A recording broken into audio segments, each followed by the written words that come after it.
आज का टॉपिक है अर्थराइटिस। तो अर्थराइटिस चेंजेस जब हमारी बॉडी में शुरू होता है तो सबसे ज़्यादा चेंजेस जो देखने को मिलते हैं वो हमारी नी जॉइंट में देखने को मिलते हैं। और अर्थराइटिस के एक स्टेज पे यानी कि एक सीवियर स्टेज जब आता है अर्थराइटिस का, तो उसका एक ट्रीटमेंट होता है TKR यानी कि टोटल नी रिप्लेसमेंट।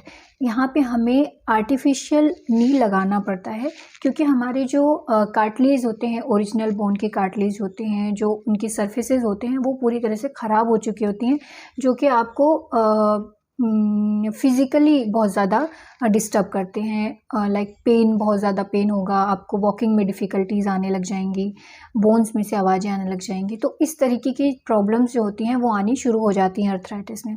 तो अर्थराइटिस का जो इनिशियल स्टेज होता है यानी कि जब स्टार्टिंग होती है तो आपको थोड़ा बहुत आइडिया लग जाता है, यानी कि आपको पेन रहने लगता है घुटने में, ज़्यादा चलने पे दर्द होना शुरू हो जाएगा, ज़्यादा सीढ़ियाँ चढ़ने पे दर्द होना शुरू हो जाएगा। तो इस तरीके की दिक्कतें जो होती हैं इनिशियल स्टेज ऑफ अर्थराइटिस में आनी शुरू हो जाती हैं। तो एट द सीवियर स्टेज आपको एक ही ट्रीटमेंट बचता है, वो होता है TKR यानी कि जो हमारी बोन ख़राब हो गई है उसको निकाल के हम एक आर्टिफिशियल इम्प्लांट डालते हैं, जो कि थोड़ा ईजी होता है चलने फिरने में। तो आपको TKR से बचने के लिए इनिशियली कुछ प्रिकॉशंस लेने होते हैं, यानी कि अगर आपको अर्थराइटिस चेंजेस शुरू हो चुके हैं तो आपको कुछ प्रिकॉशंस लेते रहना है। यानी कि मैं आपको बताऊंगी कि क्या करना है और क्या नहीं करना है।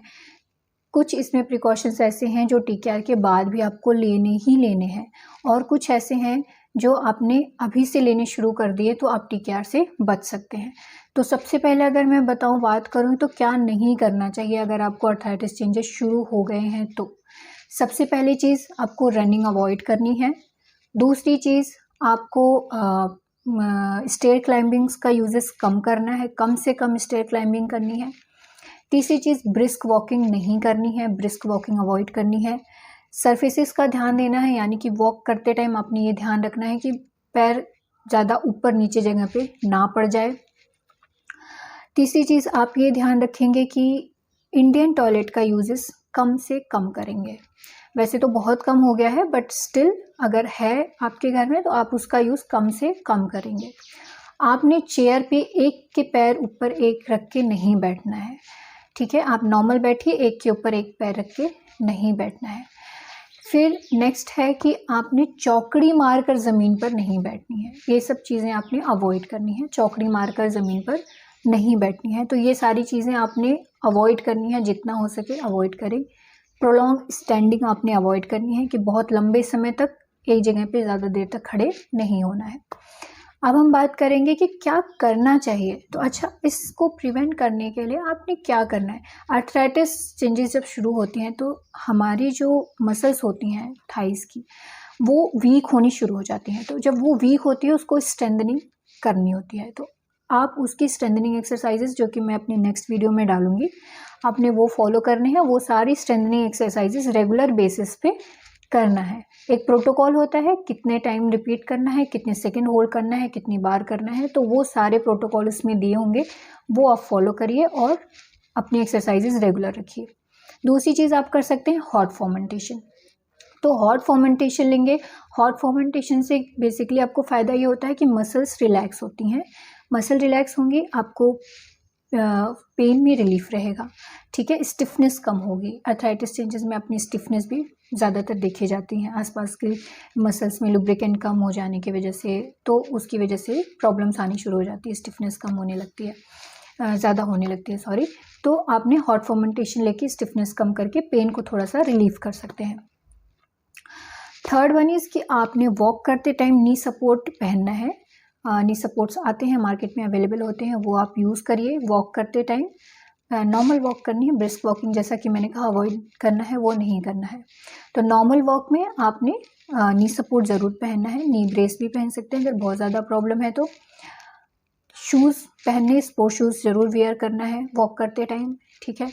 तीसरी चीज़ है कि आपको स्टैटिक साइकिल कर सकते हैं। स्टैटिक साइकिल से भी नॉर्मल वो वाली साइकिलिंग नहीं करनी है, स्टैटिक साइकिल आती है, स्टैटिक साइकिल करिए। आप जिम अगर जा रहे हैं तो वहाँ पे स्टैटिक साइकिल का यूज़ करिए। और फिर उसके बाद अगर आपने ये सब किया देन ये सारी एक्सरसाइजेज जो होते हैं और जो प्रिकॉशंस जो बताएं जो मैंने करने हैं वो सब रेगुलरली करते रहिए। तो आप TKR को पोस्टपोन कर सकते हैं। अगर आप, एक होता है कि एक स्टेज है कि डॉक्टर ने सजेस्ट कर दिया है कि अब इसके बाद आपका ऑप्शन है TKR, तो आपने इसको पोस्टपोन भी कर सकते हैं। मतलब ये सारी चीज़ें करके, इस तरीके की प्रिकॉशंस लेके और इस तरीके की एक्सरसाइजेस करके आप इसको पोस्टपोन कर सकते हैं या आगे बढ़ा सकते हैं उस केस को। अदरवाइज आप इसको बिल्कुल ही प्रिवेंट कर सकते हैं, यानी कि आपको नौबत ही नहीं आएगी अगर इस तरीके की आपने सारी एक्सरसाइजेस करी, इस तरीके के प्रिकॉशंस लिए, तो आपको ये नौबत ही नहीं आएगी कि आपको ऐसा कुछ करना पड़े। तो ये तो रहा कि TKR से कैसे आप बच सकते हैं। आपके घर में कोई है ऐसा या आपको किसी तरह की इस तरह की दिक्कतें हैं, तो आप अभी से ये चीज़ को फॉलो करना शुरू कर दीजिए एंड डेफिनेटली आप TKR से बचेंगे। यानी कि एक सर्जरी से इंसान हमेशा बचना चाहता है और ये बहुत ही अच्छा तरीका है TKR से बचने का कि आप स्टार्टिंग से ही ये सारे प्रिकॉशंस लेने शुरू कर दीजिए, ये सारे एक्सरसाइजेस करिए। बिकॉज TKR के बाद भी आपने यही सारे प्रिकॉशंस करने हैं, आपने यही सारे एक्सरसाइजेस करनी है, तो क्यों ना सर्जरी से पहले ये सब चीज़ शुरू कर दीजिए और उस चीज़ से बच जाइए आप। सो आई होप कि आप हमारी बात ज़रूर मानेंगे। सो आपके लिए नेक्स्ट वीडियो में हम एक्सरसाइजेस ज़रूर डालेंगे नी की, वो आप फॉलो करिए, वो एक्सरसाइजेस आप फॉलो करिए। एक बार मैं उसमें ज़रूर रिपीट कर दूँगी कि क्या क्या और कर सकते हैं उसमें। Okay, thank you so much.